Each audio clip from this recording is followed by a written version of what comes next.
Hi മക്കളെ, 8ാം ക്ലാസ്സിൻ്റെ അടിസ്ഥാന പാഠാവലി പരീക്ഷയിൽ നമ്മൾ കാണാൻ പോകുന്ന ഒരു ചോദ്യം ഒരു ഉത്തരം എന്ത് ചെയ്യുക, നമുക്ക് കുറഞ്ഞ സമയം കൊണ്ട് സെറ്റാക്കാം.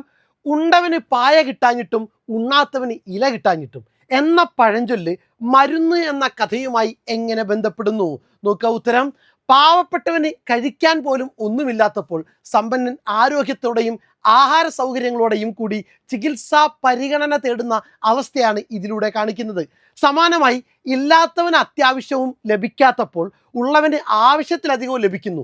ഈ കഥയിലെ രണ്ട് കഥാപാത്രങ്ങളെ ഉദാഹരിച്ചാൽ ഒരാൾക്ക് ആവശ്യമായ ഭക്ഷണം, ചികിത്സ ഒന്നും ലഭിക്കുന്നില്ല.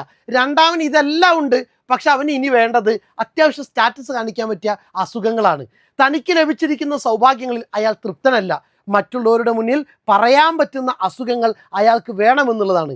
ഇവിടെ കൊടുത്ത പഴമൊഴിയിലെ ഉണ്ടവനും ഉണ്ണാത്തവനും ഈ കഥാപാത്രങ്ങൾക്ക് യോജിക്കുന്നു. ഓക്കെ, സെറ്റല്ലേ? Thank U.